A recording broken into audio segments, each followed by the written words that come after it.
2022లో ఇదే విద్యాశాఖ మంత్రిగా ఉన్నటువంటి బొత్స సత్యనారాయణ ఆధ్వర్యంలో జరిగినటువంటి 10th క్లాస్ పరీక్షలో 2 లక్షల మంది 10th క్లాస్ విద్యార్థులు ఫెయిల్ అయ్యారు. ఈ రకమైన మంత్రులుగా ఉన్నారు అంటే, ఈ రకమైన ముఖ్యమంత్రి కనుక రాష్ట్రంలో ఉన్నారంటే కావాలని కాంట్రవర్సీ చేశారా, ఫ్లోలో వచ్చిందా? అగౌరవపరుస్తూ నేను ఎప్పుడు ప్రెస్ మీట్లు పెట్టను.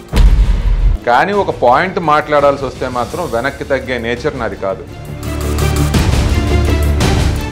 నా పరిధిలో నా నియోజకవర్గ ప్రజలకు నేను ఎప్పుడు నిరంతరం అందుబాటులో ఉంటాను. నేను గ్రామాల్లోకి వెళ్తున్నాను, మా కార్యకర్తల ఇళ్లల్లో నేను పడుకుంటున్నాను. అది ఎందుకు అంటే వాళ్ళు పడుతున్న కష్టం ఏంటో నాకు తెలియాలి.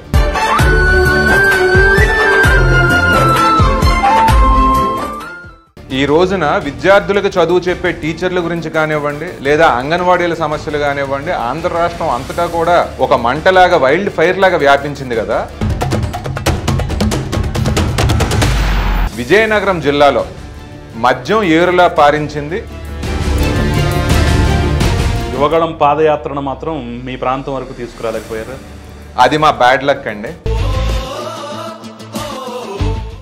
చంద్రబాబు నాయుడు ఆయన బాధ్యతలు ఏ రకంగా ఇచ్చినా సరే, ఆ తర్వాత మీ ప్రయాణంలో కొంత లోకేష్తో కూడా ఎక్కువ భాగస్వామ్యం ఉన్నట్లయితే కనిపిస్తాం. నేను రాజకీయంలో కంటిన్యూ అవ్వడానికి లోకేష్ గారు కూడా ప్రధాన కారణం అండి.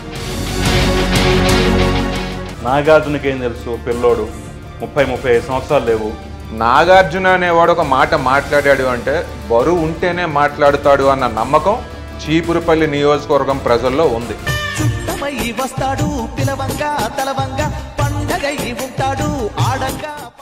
ఎందుకు అడిగానంటే ఈ ప్రశ్న కూడా మీకు చెప్పాలి. సహజంగా రాజకీయాలు ఏంటంటే ఇద్దరు వ్యక్తుల్ని వాళ్ళ యొక్క హంగు ఆర్బాటం డాబు దర్పు చూసిన తర్వాత అక్కడే అంచనా వేస్తుంటారు. కాస్ట్లీ ఖద్దరు చొక్కాలు వేయాలనో, అదే లేదా 10 కార్లు కాన్వాయ్తో మనం వెళ్ళాలనో, ఒక మంచి కళ్ళద్దాలు పెట్టుకోవాలనో ఎవరో ఒకరిద్దరు కామెంట్స్ చేస్తారండి. కానీ ఇందాక చెప్పాను, బొత్స ప్రతి సందర్భంలోనూ క్యాస్ట్ ఈక్వేషన్స్ని అద్భుతంగా ఉపయోగించుకొని విజయావకాశాలు దూరమైనా సరే లాస్ట్ మినిట్లో అలా టర్న్ చేసుకుంటాడు. మీ ప్రెస్ వాళ్ళు చాలా వరకు క్రియేట్ చేస్తున్నారు తప్ప బొత్స సత్యనారాయణ గారు ఆర్డినరీ పొలిటీషియనే అని చెప్పి నేను అనుకుంటున్నాను. రేపు విజయనగరంలో గెలుపోటములకు సంబంధించినటువంటి అంశాల్లో కూడా పార్టీ మిమ్మల్ని ప్రశ్నించవచ్చు. ఏంటి ఇన్ని తక్కువ సీట్లు వచ్చాయి? విజయనగరంలో అన్నీ కూడా మేము కొట్టబోతా ఉన్నామండి. అంత అనుభవం ఉండి 40 సంవత్సరాల ఇండస్ట్రీ అని చెప్పుకుంటున్నటువంటి వ్యక్తి విద్యాశాఖ మంత్రిగా పనికిరాడు అంటారా? ఈయన విద్యాశాఖ మంత్రిగా ఎన్ని స్కూల్ బ్యాగులు పంపిణీ చేశారు, ఎంతమంది విద్యార్థులు ఉన్నారు, అదనంగా ఉన్న కొనుగోలు చేసిన స్కూల్ బ్యాగులు ఎక్కడ ఉన్నాయి? నమస్తే, వెల్కమ్ టు ఆదాన్. ఈరోజు నా స్పెషల్ గెస్ట్ విజయనగరం జిల్లా తెలుగుదేశం పార్టీ అధ్యక్షుడు, యువనేత కిమిడి నాగార్జున. నమస్తే నాగార్జున గారు. నమస్కారం కిషోర్ గారు. నాగార్జున గారు, మిమ్మల్ని చూడటం చాలా సంతోషంగా ఉంది. ఎందుకంటే మీ ప్రత్యర్థి, ఆ పార్టీ వాళ్ళు చీపురుపల్లి సింహంగా చెప్పుకునేటటువంటి బొత్స సత్యనారాయణ ఆ మధ్య ఒక ఛాలెంజ్ చేశారు.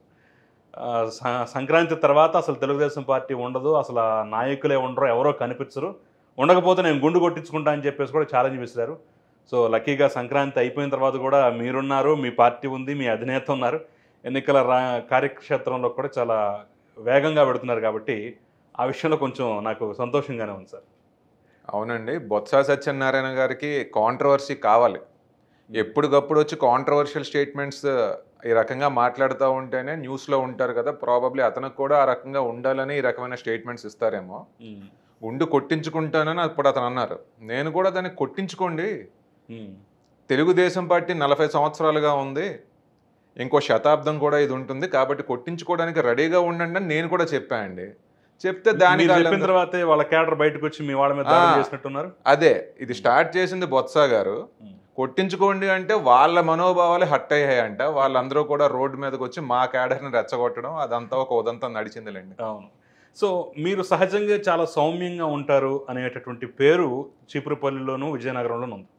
కానీ అప్పుడప్పుడు ఎందుకు కాంట్రవర్సీ స్టేట్మెంట్లు ఇస్తున్నారు అనుకుంటా. అంటే మీరు గమనించారో లేదు, కొన్ని స్టేట్మెంట్లు అలాగే కాంట్రవర్సీ అయినట్టు దాఖలాలని మీకు గుర్తుందో లేదో, ఒక ప్రెస్ మీట్లో మీరు ఆయనకి విద్యాశాఖ ఎందుకు, ఆబ్కారీ శాఖ ఇస్తే కరెక్ట్ అని చెప్పేసి మీరు చెప్పటం, దానికి వాళ్ళు చాలా అవమానంగా ఫీల్ అవ్వటం, ప్రెస్ మీట్ పెట్టి మళ్ళీ తిరిగి కౌంటర్ అవ్వటం, చిన్నంతరం పెద్దంతరం లేదా, నీ వయసు అంతా ఏం మాట్లాడుతున్నాం అని చెప్పేసి కూడా కొంచెం గట్టిగా మాట్లాడిన సందర్భం ఉంది కదా. అంటే కావాలని కాంట్రవర్సీ చేశారా, ఫ్లోలో వచ్చిందా? లేదండి, నేను ఎప్పుడు మాట్లాడినా నిజమే మాట్లాడతాను. ఉమ్, నేను ఎక్కడా కూడా బొత్స సత్యనారాయణ గారిని హేళన చేస్తూ అగౌరవపరుస్తూ నేను ఎప్పుడు ప్రెస్ మీట్లు పెట్టను. కానీ ఒక పాయింట్ మాట్లాడాల్సి వస్తే మాత్రం వెనక్కి తగ్గే నేచర్ నాది కాదు. ఎటువంటి విమర్శ అయినా కానివ్వండి, నేను గౌరవమైన భాషతో నేను చేస్తాను. బొత్స సత్యనారాయణ గారు విద్యాశాఖ మంత్రిగా అనర్హుడు అని చెప్పి నేను అన్నాను. అది నిజమే, అది నేను నమ్ముతున్నాను. ఎలా? ఎందుకంటే బొత్స సత్యనారాయణ గారిని ప్రజల ముందుకొచ్చి మాట్లాడమనండి. నేను ఒక ఓపెన్ ఛాలెంజ్ ఇసురుతా ఉన్నా. శ్రీకాకుళం దగ్గర నుంచి అనంతపూర్ వరకు కూడా ఏ ప్లేస్కైనా రమ్మంటే వస్తాను. ఆయన ఒక 5 నిమిషాలు నిల్చుని విద్యా విధానాల గురించి పిల్లలతోని తల్లిదండ్రులతోని మాట్లాడగలరా? పునాది చదువులు ఏ రకంగా ఉంటే విద్యార్థుల యొక్క జీవితాలు బాగుంటాయని చెప్పి ఆయన చెప్పగలరా? ఏ రకమైన నైపుణ్య సాధన విద్యార్థులు అలవర్చుకుంటే వాళ్ళు ఈ ప్రపంచంలో ఉద్యోగం సాధించగలరు అనేది ఆయన చెప్పగలరా? అటువంటి జ్ఞాన సంపద అందామా, అటువంటి విధానాలు తెలియని ఒక మంత్రిగా ఉండడం ఎంతవరకు సబబని చెప్పి నేను ప్రశ్నించాను. విద్యాశాఖ మంత్రిగా కన్నా కూడా అబ్కారీ శాఖ మంత్రిగా ఉండడం కరెక్ట్ అని ఎందుకు అన్నాను అంటే, విజయనగరం జిల్లాలో మద్యం ఏరులా పారించింది బొత్స సత్యనారాయణ గారు, కాదని చెప్పమనండి. మద్యం సిండికేట్లను అంతటినీ కూడా నడిపించింది బొత్స సత్యనారాయణ గారు. 100 రూపాయలు ఎంఆర్పి ఒక సీసా మీద ఉంటే 130 రూపాయలకు అమ్ముకుని ఆ 30 రూపాయలు కూడా తన జోబులో పెట్టుకున్నది బొత్స సత్యనారాయణ గారు. అందుకోసం అని చెప్పి నేను అన్నాను, విద్యాశాఖ మంత్రి కన్నా కూడా ఆబ్కారీ శాఖ మంత్రిగా ఉండడం కరెక్ట్ అని. మరి దానికి వాళ్ళు బాధపడినట్టు ఉన్నారు. దానికి నేనంటూ ఏం చేయలేనండి. ఎందుకంటే నేను ఏది మాట్లాడినా సమాజం కోసమే మాట్లాడాను తప్ప వ్యక్తిగతంగా కాదు. అంటే విద్యాశాఖ మంత్రిగా అసలు ఆయన పూర్తిగా పనికిరాడంటారు. సరే, ఓకే, మీరు చెప్పినట్లుగా విద్యార్థులకి ఫౌండేషన్ ఎలా ఉండాలి ఇలాంటి విషయాల మీద సరే ఆయన కొంత వీక్గానే ఉన్నారు అనుకుందాం. అంత అనుభవం ఉండి 40 సంవత్సరాల ఇండస్ట్రీ అని చెప్పుకుంటున్నటువంటి వ్యక్తి అసలు విద్యాశాఖ మంత్రిగా పనికిరాడంటారా? అది ఆ మాటే నేను అంటున్నానండి. ఎందుకంటే ఇందాక మాట్లాడినట్టుగా విద్యా విధానాల గురించి మాట్లాడలేరు, అది పక్కన పెడదాం. ఈ రోజున విద్యార్థులకు చదువు చెప్పే టీచర్ల గురించి కానివ్వండి, లేదా అంగన్వాడీల సమస్యలు కానివ్వండి, ఆంధ్ర రాష్ట్రం అంతటా కూడా ఒక మంటలాగా, వైల్డ్ ఫైర్ లాగా వ్యాపించింది కదా. పరిష్కరించడానికి ఆయన ఏం చేయగలుగుతున్నారు? టీచర్లనేమో కాలు పట్టుకోండి అంటారు, ఇంటికి వెళ్ళిన అంగన్వాడీలనేమో ఇక్కడి నుంచి వెళ్ళిపోండి అంటారు, మీరు విధుల్లో చేరకపోతే మేము ప్రత్యామ్నాయం చూసుకుంటామని చెప్పి అంటారు. ఆయన ఈ శాఖలో ఉన్న ఇబ్బందుల్ని ఏ రకంగా పరిష్కరించారు? అందుకోసమే చెప్తున్నాను విద్యాశాఖ మంత్రిగా ఈయన ఉండడానికి తగరు అని. అలాగే ఇంకొక విషయం కూడా చెప్తున్నానండి. ఈయన విద్యాశాఖ మంత్రిగా ఎన్ని స్కూల్ బ్యాగులు పంపిణీ చేశారు? ఎంతమంది విద్యార్థులు ఉన్నారు? అదనంగా ఉన్న కొనుగోలు చేసిన స్కూల్ బ్యాగులు ఎక్కడ ఉన్నాయి?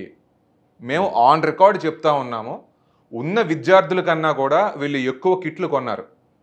ఆ స్కూల్ బ్యాగుల విద్యార్థులకు వెళ్ళినవంటారా నాశి రకంగా ఉన్నాయి, 2-3 రోజుల్లో చిరిగిపోయాయి. అవే కాకుండా అదనంగా బిల్ చేశారు కదా, ఆ సొమ్ములన్నీ కూడా ఎవరి జోబుల్లోకి వెళ్ళాయి. అలాగే విద్యార్థుల కోసం మధ్యాహ్న భోజనంతో పాటు చెక్కీలు పెడతాం, ఆ చెక్కీలు నాశి రకంగా ఉన్నాయని చెప్పి క్షేత్రస్థాయిలో ఉన్న టీచర్లే చెప్తా ఉన్నారు. అయినా కానివ్వండి, అదే కాంట్రాక్టర్కి మళ్ళీ కాంట్రాక్ట్లు బొత్స సత్యనారాయణ గారు ఎందుకోసం ఇప్పిస్తున్నారు? అంటే పిల్లలకి ఇచ్చే స్కూల్ బ్యాగ్స్లో కూడా అవినీతేనా? పిల్లలు తినే చెక్కీల్లో కూడా అవినీతేనా? మరి ఈ రకంగా ఉన్న వాళ్ళు మంత్రిగా ఉండడానికి ఏ రకంగా అర్హులు? సో నాగార్జున గారు, మీరు విద్యాశాఖ గురించి చాలా అద్భుతంగా చెప్పారు. ఎందుకంటే మీరు యుఎస్లో ఎంఎస్ చేసి వచ్చారు కాబట్టి, సాఫ్ట్వేర్ ఇంజనీర్గా పనిచేశారు కాబట్టి, ఉన్నత విద్యావంతుడు కాబట్టి, సరే మీరు విమర్శించడానికి మీకు అర్హత ఉందనుకుందాం. కానీ అదే స్ఫూర్తిని గ్రౌండ్ లెవెల్లో నిజంగానే చూపిస్తున్నారా? ఎందుకంటే 2022లో ఇదే విద్యాశాఖ మంత్రిగా ఉన్నటువంటి బొత్స సత్యనారాయణ ఆధ్వర్యంలో జరిగినటువంటి 10th క్లాస్ పరీక్షలో 2 లక్షల మంది 10th క్లాస్ విద్యార్థులు ఫెయిల్ అయ్యారు. అప్పుడు మీరంతా పోరాటాలకు దిగారా? చేశారా? అసలు వాళ్ళ తరపున మాట్లాడారా మీరంతా? ఖచ్చితంగా మేము మాట్లాడుతూనే ఉన్నామండి. ఈ రకమైన మంత్రులుగా ఉన్నారు అంటే, ఈ రకమైన ముఖ్యమంత్రి కనుక రాష్ట్రంలో ఉన్నారంటే అన్ని వర్గాల ప్రజలు కూడా ఇదే రకంగా నాశనం అవుతారు. ఎక్కడా కూడా విద్యాశాఖ మీద ఒక రివ్యూ పెట్టిన దాఖలాలు లేవు. పిల్లలకి ఏ రకంగా చదువులు సాగుతున్నాయని చూసిన దాఖలాలు లేవు. మరి ఇటువంటి వాళ్ళందరూ పరిపాలించడం వల్లే విద్యార్థులు అంత అత్యధిక స్థాయిలో ఫెయిల్ అవ్వడం అనేది జరిగింది. ఈ రకంగా ఫెయిల్ అయ్యారంటే వాళ్ళకి ఇంకా ఏ రకమైన భవిష్యత్తు ఉంటుంది? ప్రజలందరినీ కూడా మేము చైతన్యపరుస్తూనే ఉన్నాము. ఈ రకమైన మంత్రులు ఉండడానికి వీల్లేదు, ఈ రకమైన ముఖ్యమంత్రి ఉండడానికి వీల్లేదు. చంద్రబాబు నాయుడు గారు మళ్ళీ ముఖ్యమంత్రి అవ్వాలి, అప్పుడే ఈ రాష్ట్రం బాగుంటుందని ప్రజల తరపున మేము ఎప్పుడు పోరాటం చేస్తూనే ఉన్నామండి. మీరు ఎప్పుడు పోరాటం చేసినా, ఎప్పుడు విమర్శించినా నాగార్జునకి ఏం తెలుసు, పిల్లోడు 30-35 సంవత్సరాలు లేవు, యువతల రాజకీయ దిగ్గజం, అతని ముందు ఎక్కడ నిలబడతాడు, అతను ఏం తెలుసుని మాట్లాడుతున్నాడు అని చెప్పేసి తేలిగ్గా కొట్టేసే ప్రయత్నం ఇప్పుడు వైసీపీ చేస్తాం. సో ఆ ఉచ్చులో పడిపోయి కొంతమంది వాళ్ళ మాట వినటం కానివ్వండి, లేదంటే నాగార్జునకి ఏం తెలుసులే పాపం పిల్లోడు అనే ఫీలింగ్ అయితే మీ నియోజకవర్గ ప్రజల్లో ఉందా? అస్సలు మా నియోజకవర్గం ప్రజల్లో ఆ రకమైన ఫీలింగ్ లేదండి. నాగార్జున అనేవాడు ఒక మాట మాట్లాడాడు అంటే బరువు ఉంటేనే మాట్లాడుతాడు అన్న నమ్మకం చీపురుపల్లి నియోజకవర్గం ప్రజల్లో ఉంది. అదే రకంగా ఈ రకమైన కామెంట్స్ చేసేదంటూ ఎవరైనా ఉన్నారు అంటే వైకాపా నాయకులు చేస్తూ ఉంటారు. వాళ్ళకి నేను సంధించే ప్రశ్నకి ఏ రకమైన సమాధానం ఇవ్వాలో తెలియక ఈ రకమైన విమర్శలు చేస్తూ ఉంటారు. కానీ అటువంటి వాళ్ళందరికీ నేను ఒకటే తిరిగి అడుగుతూ ఉన్నాను, నా వయసులో ఉన్నప్పుడు బొత్స సత్యనారాయణ ఏం చేస్తున్నారు? నా వయసులో ఉన్నప్పుడు బొత్స సత్యనారాయణ గారికి ఈ రకమైన పరిణితి ఉందా? నా వయసులో ఉన్నప్పటికీ ఆయన ఒక సాఫ్ట్వేర్ ఇంజనీర్ గానో లేదా ఒక వ్యాపారం నడిపిన వ్యక్తిగానో ఆయనకు అనుభవం ఉందా? మీరే అంటున్నారు కదా మద్యం వ్యాపారం మొత్తం బొత్స సత్యనారాయణదని. అంటే మద్యం నడపడం అనేది అనుభవం ఉంది అని చెప్పి మీరు ఒప్పుకుంటున్నారు. ఓకే అండి, అది మంచిదే. అయితే ఆయన ఒక వ్యాపారం లీగల్గా చేసుకుని ఉంటే బాగుండేదండి. కానీ ఒక మినిస్టర్ అయిన తర్వాత తన అధికారాన్ని అడ్డం పెట్టుకుని మద్యం సిండికేట్ ఆ రకంగా నడిపి ప్రజల దగ్గర నుంచే అధిక మొత్తాలు తీసుకోవడం కరెక్ట్ కాదని నేను అంటాను. సరే, కాసేపు ఆ బొత్స సత్యనారాయణ గురించి పక్కన పెడదాం. ఇప్పుడు మీరు చెప్తున్నారు నేను యువకుణ్ణి, ఉన్నత విద్యావంతుణ్ణి, నా పరిధిలో నా నియోజకవర్గ ప్రజలకు నేను ఎప్పుడు నిరంతరం అందుబాటులో ఉంటాను, నన్ను మించినటువంటి ఛాయిస్ ఆయన కాదు అని చెప్పేసి ఇప్పుడు పదే పదే చెప్తున్న ప్రయత్నం చేస్తున్నాను. కానీ వాళ్ళు చెప్పేది ఏంటంటే నాగార్జున చిన్నవాడు, అనుభవం లేదు అనేటటువంటి కామెంట్లు కూడా అటు నుంచి వస్తున్నాయి. సో ఈ లెక్కను చూసుకున్నట్లయితే మీకు ఏమాత్రం అనుభవం లేదు, రాజకీయ జ్ఞానం లేదని చెప్పేసి చెప్తున్నటువంటి నేపథ్యంలో మీకెందుకు ఓటేయాలి, అవతల పక్క రాజకీయ దిగ్గజం ఉన్నాడు కదా అనే ఆలోచన ప్రజలకు కలగదంటారా? ఏమండి, నేను 2019లో ఓడిపోయినప్పటి నుంచి కూడా ప్రజల మధ్యలోనే నిరంతరం నా జీవనం సాగిస్తూ ఉన్నాను. నేను విశాఖపట్నంలో ఉండి చీపురుపల్లిలో రాజకీయాలు చేయలేదు, హైదరాబాద్లో ఉండి చుట్టం చూపుగా చీపురుపల్లి వెళ్ళలేదు. అంటే బొత్స చేస్తున్నాడు అంటారు ఇండైరెక్ట్, అంతేనా? అంతేనండి. బొత్స సత్యనారాయణ గారు ఈ 4.5 సంవత్సరాల్లో కానీ లేదా కాంగ్రెస్ హయాంలో ఉన్న 10 సంవత్సరాల్లో కానీ ఒక్క రాత్రైనా చీపురుపల్లిలో అతను పడుకున్నారా? ఒక్క రాత్రైనా చీపురుపల్లిలో ఆయన ఉన్నారా? ఈ పెద్ద స్టేట్మెంట్ ఇది మీరు ఇచ్చేది. నేను చెప్పేది నిజమండి. బొత్స సత్యనారాయణ గారిని మీ కెమెరా ముందుకు వచ్చి లేదు నిరూపించగలరా మీరు? ఒకవేళ ఛాలెంజ్ ఆయన యాక్సెప్ట్ చేస్తే మీరు నిరూపించగలరా? నిరూపించగలమండి. చుట్టుపక్కల ఉన్న ప్రజలే చెప్తారు బొత్స సత్యనారాయణ గారు చీపురుపల్లిలో ఒక రాత్రి కూడా పడుకోలేదన్న సంగతి చీపురుపల్లి ప్రజలే చెప్తారు. మీరైతే చీపురుపల్లిలోనే ఉంటున్నారు. అవునండి. 24/7 చీపురుపల్లిలోనే ఉంటారు, అందుబాటులో ఉంటారు.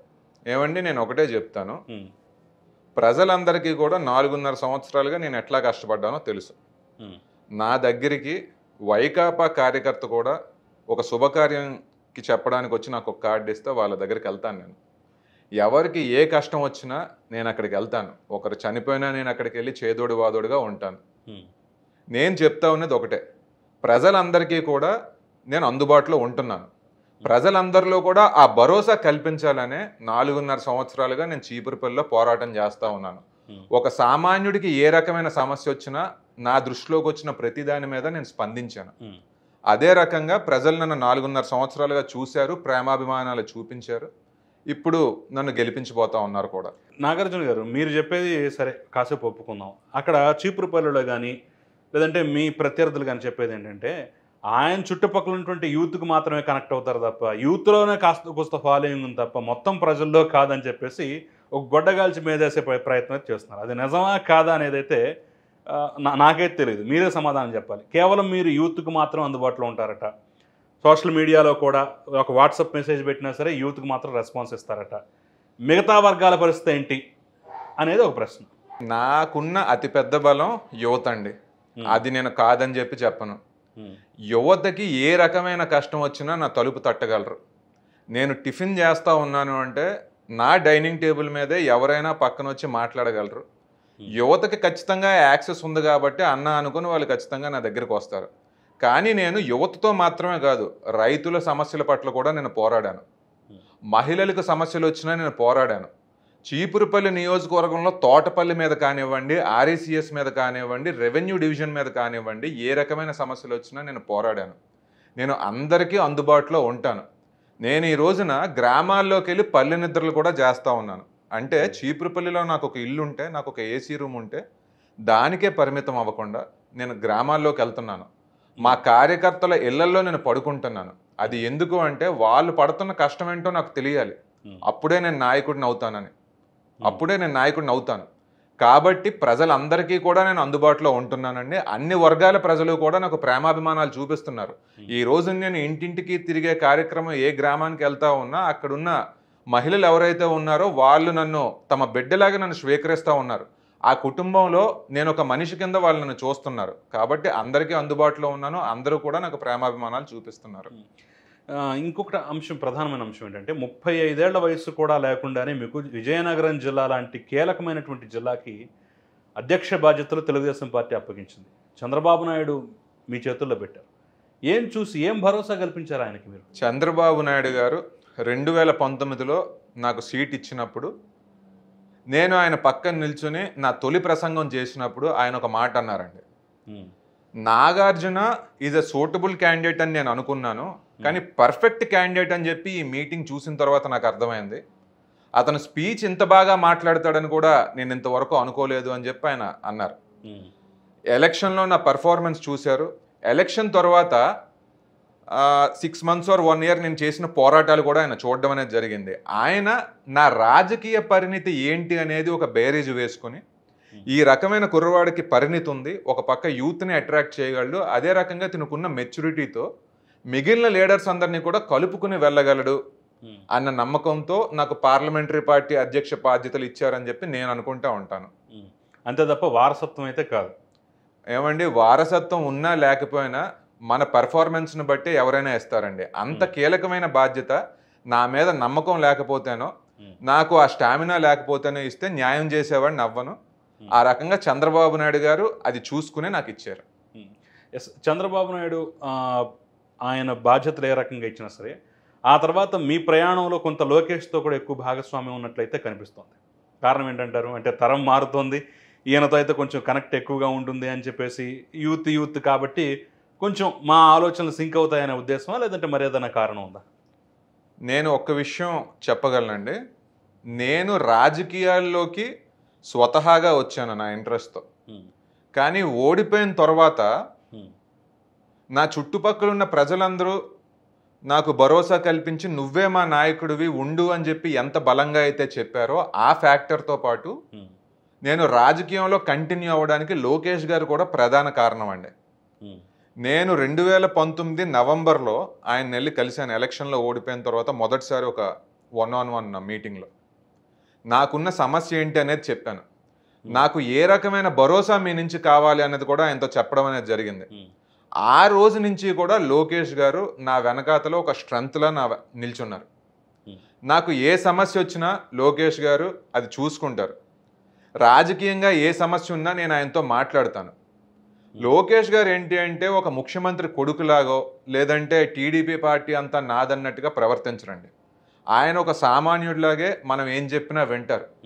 ఏ సమస్య వచ్చినా దీనికి ఈ రకంగా వెళ్ళండి అని చెప్పి డైరెక్షన్ ఇస్తారు. కాబట్టి ఖచ్చితంగా నాకు లోకేష్ గారితో ఒక బాండింగ్ అనేది ఉంది. నేను ఈ పొజిషన్లో ఉండడానికి లోకేష్ గారి పాత్ర కూడా చాలా ఎక్కువగా ఉందని చెప్పి నేను ఆన్ రికార్డ్ చెప్తాను. కానీ యువగళం పాదయాత్రను మాత్రం మీ ప్రాంతం వరకు తీసుకురాలేకపోయారు. అది మా బ్యాడ్ లక్ అండి.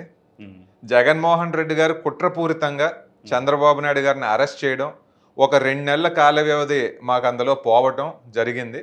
మరి లోకేష్ గారు ఇచ్చాపురం వరకు ముందు ప్లాన్ చేసుకున్నారు. ఆ రకంగా వెళ్ళుంటే బాగుంటుందని మేము మా క్యాడర్ అందరం కూడా అనుకుంటాం, ఇప్పటికీ ఉంటాం అనుకుంటూ. బట్ ఎలక్షన్స్ ఇంకా సమీపిస్తున్నాయని చెప్పి అది కట్ షార్ట్ చేయడం అయితే జరిగింది. కానీ యువగళం ముగింపు సభ విజయనగరం జిల్లా నెల్లిమర్ల నియోజకవర్గం పోలిపల్లి గ్రామంలో జరగడం మా అదృష్టం కింద మేము భావిస్తున్నామండి. సో ముఖ్యంగా కిమిడి నాగార్జున విషయంలో చాలామంది అగ్రెసివ్గా వెళ్ళడు అని చెప్పేసి మీ నేతలు చెప్తుంటారు. అంటే ఒకవేళ బూతులు తిట్టడని చెప్పేసి ఆశిస్తున్నారేమో మరి నాకు తెలియదు కానివ్వండి. అగ్రెసివ్గా వెళ్ళడు, ఎందుకంటే ప్రస్తుతం యూత్ కొంత ఢీ అంటే ఢీ అనేలాగా వెళితే తప్ప ఈ రాజకీయాల్లో నెట్టుకు రావటం కష్టం. ఆయన కొంత సాఫ్ట్గా ఉంటాడు అనేటటువంటి పేరు అయితే సంపాదించుకున్నారు. సో అది ఏమన్నా కొంత మైనస్ అవుతుంది అనుకుంటుంది సార్? లేదండి, దాంతో టోటల్గా నేను ఏకీభవించను. నేను ఎక్కడా కూడా సాఫ్ట్గా వెళ్ళే పర్సన్ కాదు. ఇష్యూ అనేది సమస్య అనేది వచ్చిందంటే నేను చాలా అగ్రెసివ్గా దాని మీద పోరాడతాను. ఎవరి గురించి మాట్లాడాలన్నా నేను అధైర్యపడను, వెనకడుగు వేయను. ఉన్నది ఉన్నట్టు కుండ బద్దలు కొట్టినట్టు నేను చెప్తాను. కానీ అది పార్లమెంటరీ లాంగ్వేజ్లో నేను మాట్లాడతాను, సంస్కారవంతంగా నేను మాట్లాడతాను. అక్కడ సలహా ఇచ్చారు ఎవరన్నా కొంచెం మీరు కూడా కాస్త ఘాటుగా మాట్లాడండి? ఆ బూతులు తిట్టండి, ఆ రకంగా మాట్లాడారంటే మీరు కూడా ఇంకా ఫేమస్ అవుతారు అన్నారు. కానీ నా సిద్ధాంతం ఏంటి అంటే రాజకీయాల్లో లాంగ్ టర్మ్ ఉండాలనుకుంటున్నాం మేము. ప్రజలకి ఏది మంచో అది మనం చేయాలి. ప్రజలు దేన్ని విశ్వసిస్తారో, ప్రజలు దేన్ని గౌరవిస్తారో మనం ఆ రకంగా నడవాలి. ఆ రకమైన సలహా ఇచ్చిన వాళ్ళందరికీ కూడా 4 బూతులు తిడితే నేను యూట్యూబ్లో ఫేమస్ అవుతానేమో, కానీ గౌరవం ఆ రకంగా పెరగదు. నా ఆలోచనలు ఏంటి, నా సిద్ధాంతాలు ఏంటి ప్రజలకు చూపించి వాళ్ళ గౌరవాల్ని, వాళ్ళ అభిమానాల్ని ఆ రకంగా సంపాదిస్తానని చెప్పాను ఇంతకుముందు. మీరు చెప్పారు నేను బూతులు తిట్టి యూట్యూబ్లో ఫేమస్ అవ్వాలనుకోవట్లేదని. కానీ విజయనగరం స్టార్ నాగార్జునే, చీపురుపల్లి స్టార్ అంటే నాగార్జున, ఇదని తప్ప మాకెవరో కనిపించరని చెప్పేసి లోకల్గా ఉన్న మిమ్మల్ని అభిమానించే యూతే చెప్తున్నారు. ఎలా సంపాదించుకున్నారు ఆ పేరు? మరి వాళ్ళు స్టార్ అని అంటున్నారో లేదో నాకు తెలియదు, కానీ వాళ్ళందరికీ కూడా నేను ఒక అన్ననండి. నాకు వాళ్ళు అపారమైన అమితమైన ప్రేమానురాగాలు వాళ్ళు చూపిస్తున్నారు.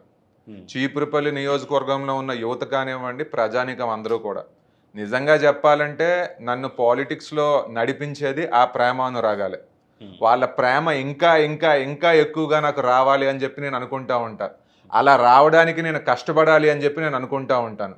కాబట్టి ఆ రకంగా ఎప్పుడు వాళ్ళలో ఒకడుగా ఉంటూ వాళ్ళకి ఎప్పుడు యాక్సెసిబుల్గా ఉండడం వల్ల వాళ్ళు నన్ను ఆ రకంగా చూస్తూ ఉంటారు. దాన్ని ఇంకా పెంచుకుంటాను కూడా. నాగార్జున గారు, ఇప్పుడు చీపురుపల్లిని ఎంచుకున్న తర్వాత మీరు ఏ క్షణమైనా సరే, ఏ రోజైనా సరే రాంగ్ సెలక్షన్ అనేటటువంటి ఫీలింగ్ ఎప్పుడైనా కలిగింది? ఎందుకంటే బొత్స సత్యనారాయణ అక్కడ అడుగుపెట్టిన దగ్గర నుంచి ఆయనదే విజయం. సరే 2014లో అంటే ఆయన కాంగ్రెస్లో ఉండి ఓడిపోయాడు తప్ప, ఆ తర్వాత కూడా మీ మీద దాదాపు 26,000 పైచులకు మెజార్టీతో గెలిచాడు. సో మొదటి దెబ్బే కొంత స్ట్రాంగ్గా పడిన తర్వాత కొంచెం సేఫ్ సీటు, డ్యామ్ షూర్గా గెలిచే సీటు, బాగా పట్టుండి అసలు మనం ఇక్కడ కళ్ళు మూసుకునే గెలుస్తాం అనే సీట్లో అరంగేట్రం చేస్తే కొంత బాగుండేది అనే ఫీలింగ్ ఏమైనా కలిగిందా? అస్సలు కలగలేదండి. మొదటి దెబ్బే ఇంత గట్టిగా తగిలిందని మీరు అంటున్నారు. నేను ఒక పాఠం నేర్చుకున్నాను, ఈ ఓటమి నాకు ఒక సువర్ణావకాశం ఇచ్చింది అని చెప్పి నేను అనుకుంటున్నాను. కొంతమంది మీరు చెప్పినట్టుగానే నియోజకవర్గం మార్పించుకుంటే బాగుండేదేమో, బొత్స సత్యనారాయణ మీద పోటీ ఎందుకని చెప్పి చాలామంది అంటూ ఉంటారు. కానీ ఏ కోసాన కూడా నేను అసలు అది నా మైండ్లో పెట్టుకోలేదు. చీపురుపల్లి నియోజకవర్గంలో ఉన్న ప్రజలు నా మీద ఆదరాభిమానాలు చూపించారు. నేను అక్కడ పోటీ చేసి ఓడిపోయాను కాబట్టి ప్రజల యొక్క భరోసా అక్కడ సంపాదించి మళ్ళీ అక్కడే గెలవాలి అన్న కృత నిశ్చయంతో నేను ముందుకెళ్తున్నానండి.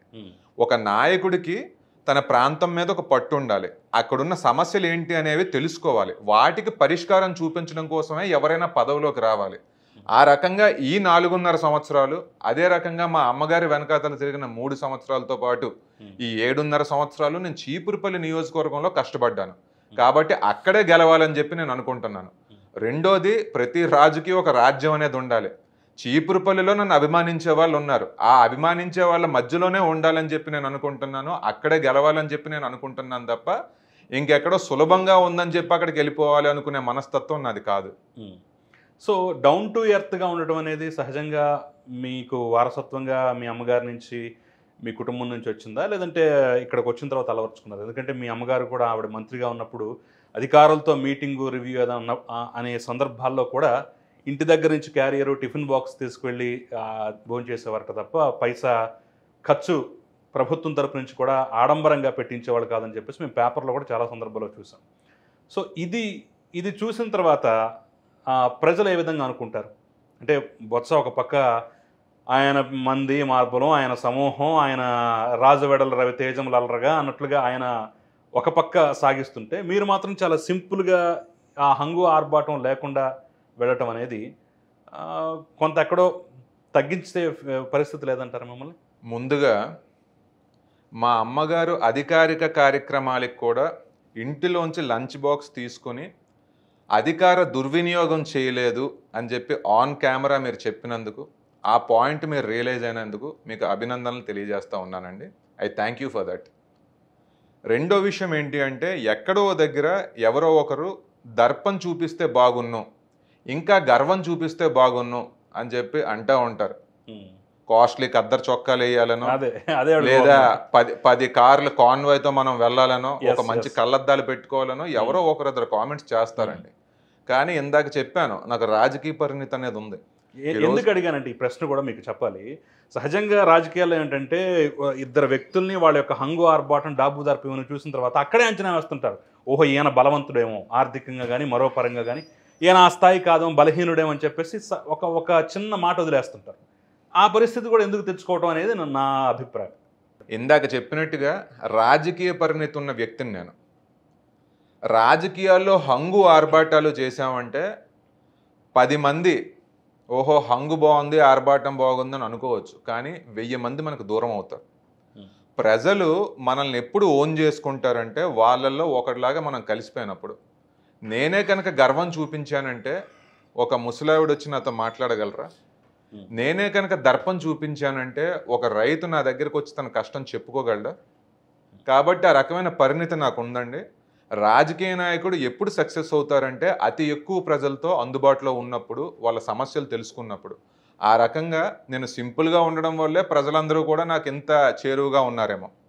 సో విజయనగరం లాంటి కీలకమైనటువంటి జిల్లాలో అశోక్ గజపతిరాజు లాంటి సీనియర్లు ఇంకా పెద్ద పెద్ద మహామహులు ఉన్నటువంటి నేపథ్యంలో మీరు మీ బాధ్యతలు స్వీకరించిన తర్వాత అలాంటి సీనియర్ల నుంచి కానివ్వండి, పార్టీలో ఉన్నటువంటి పెద్దల నుంచి కానివ్వండి, పూర్తి స్థాయిలో సహకారం అందిందా? ఎక్కడ వీళ్ళతో విభేదాలు, వీళ్ళతో గొడవలు అనేటువంటి పరిస్థితి రాలేదా? అందరూ కూడా నన్ను ఎంకరేజ్ చేశారు. అందరూ కూడా వెనకాతలుండి భుజం తట్టి నడిపించారు. ఎక్కడైనా ఏమైనా చిన్న ఇష్యూస్ వచ్చినా వాటిని మేము సాల్వ్ చేసుకున్నామండి. రాజకీయాల్లో పొలిటికల్ ఇష్యూస్ రాకుండా ఉండవు, విభేదాలు రాకుండా ఉండవు, మనస్పర్ధలు రాకుండా ఉండవు. వాటిని ఏంటంటే ఓపెన్ కమ్యూనికేషన్తో మనం పరిష్కరించుకోవాలి. ఆ రకంగా నేను అవన్నీ కూడా పరిష్కరించుకున్నాను. సో తెలుగుదేశం పార్టీ ఎక్కువగా యూత్కి పట్టం కట్టేటటువంటి దిశగా అడుగులు వేస్తోంది. 30%, 40% సీట్లు ఇస్తారని చెప్పేసి కూడా మొదటి నుంచి చెప్తున్నారు. యువగళం పాదయాత్రలో పదే పదే దాన్ని నొక్కి నొక్కి మరీ లోకేష్ కూడా చెప్పారు. సో ఆ రకంగా చూసినట్లయితే మీకు ఆ రకంగా కూడా ముందు నుంచే సీటు ఉందనుకోండి, ఇప్పుడు సుస్థిరం అయిపోయింది అనుకోవచ్చు. ఈ నేపథ్యంలోనే ఇప్పుడు మీరు గెలవటానికి ఎంతవరకు అక్కడ తెలుగుదేశం పార్టీ క్యాడర్ కానివ్వండి, మీ సొంత ఇమేజ్ కానివ్వండి పనిచేసే అవకాశం ఉందంటారు? ఎంతవరకు ఇప్పుడున్నటువంటి గాలి మీకు ఉపయోగపడే అవకాశం ఉందంటారు? ఎందుకంటే మీకు ఖచ్చితంగా ఈసారి డ్యామ్ షూర్ సీట్ కొట్టేస్తున్నాం అని ధీమాగా మీరు పదే పదే చెప్తున్నారు. మీ ఇమేజ్, మీ చరిష్మా, లేదంటే ప్రస్తుతం ఉన్నటువంటి వేవ్ కానివ్వండి ఎంతవరకు మిమ్మల్ని గెలిపించబోతున్నాయి? ఎంత మెజారిటీ మీరు ఆశిస్తున్నారు? రాజకీయాల్లో మనం చూసుకుంటే వేవ్ అనేది ఆఖరి 6 months or 1 yearలో వస్తుంది. గత సంవత్సర కాలం నుంచి కూడా మేము కూడా వింటూ ఉన్నది తెలుగుదేశం పార్టీ ఖచ్చితంగా రాబోతుంది అని. కానీ 2019లో నేను ఓడిపోయిన నాటి నుంచి కూడా వేవ్తో సంబంధం లేకుండా నాగార్జున అనేవాడు గెలవాలి అన్న పట్టుదలతో నేను పోరాటం చేశాను, అనే పట్టుదలతో నేను కృషి చేశాను.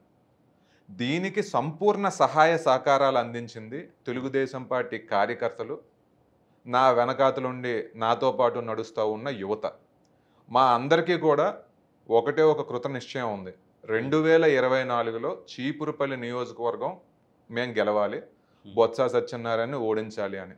ఆ రకంగానే మేము అడుగులు ముందుకు వేసుకుంటూ వెళ్ళామండి. ఈ రోజున రాష్ట్రంలో ఉన్న పరిస్థితులు ఏవైతే ఉన్నాయో అవి ఖచ్చితంగా మాకు యాడెడ్ అడ్వాంటేజ్. ఎందుకంటే ఈ రోజున 160 సీట్లు తెలుగుదేశం పార్టీ గెలవబోతా ఉందని చెప్పి అందరూ చెప్తా ఉన్న మాట. ఆ రకమైన పరిస్థితులు వచ్చాయి కాబట్టి గెలుపు ఇంకా సునాయాసం అవుతుంది అనడంలో ఎటువంటి సందేహం కూడా లేదు. బొత్స ప్రతి సందర్భంలోనూ క్యాస్ట్ ఈక్వేషన్స్ని అద్భుతంగా ఉపయోగించుకొని విజయావకాశాలు దూరమైనా సరే లాస్ట్ మినిట్లో అలా టర్న్ చేసుకుంటాడు అనే ఒక పేరైతే ఉంది. మరి ఈసారి కూడా అలాంటి ప్రయత్నాలు జరుగుతూ ఉంటాయి, జరిగేటటువంటి ఛాన్స్ కూడా ఉన్నాయి. దాన్ని ఎలా కౌంటర్ చేస్తారు మీరు?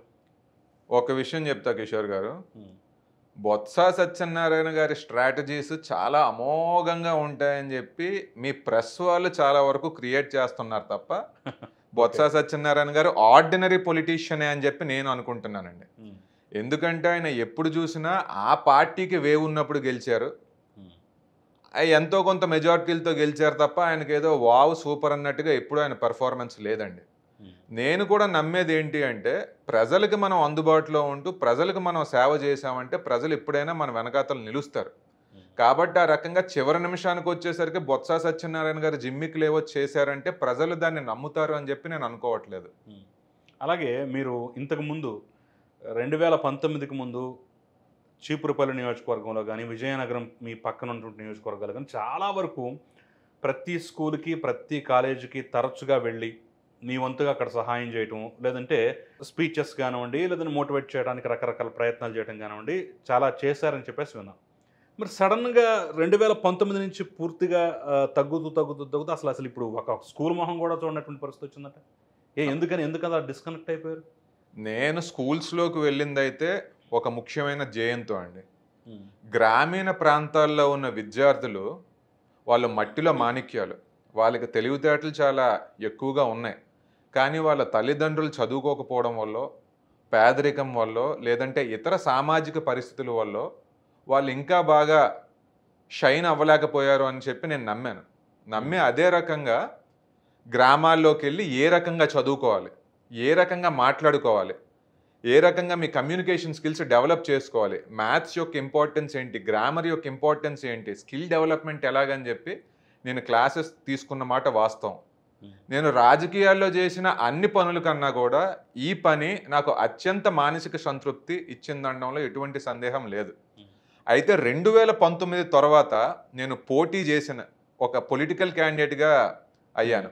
అయిన తర్వాత ఏంటి అంటే స్కూల్స్లోకి వెళ్ళడానికి కొంచెం ఇబ్బంది, పాలిటిక్స్ అనే షేడ్ వస్తుంది అని.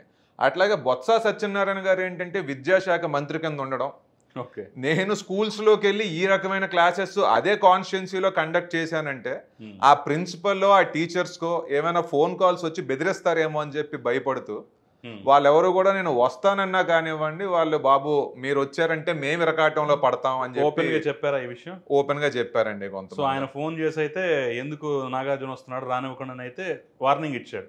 అంటే అలా ఫోన్ చేస్తారని చెప్పి వీళ్ళు భయపడ్డారు.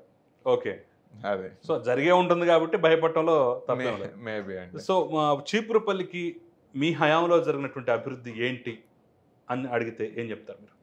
అమ్మగారు 2014 నుంచి 19 మధ్యలో చీపురుపల్లి నియోజకవర్గానికి ప్రాతినిధ్యం వహించారు, మంత్రిగా ఉన్నారు, ఎమ్మెల్యేగా ఉన్నారు.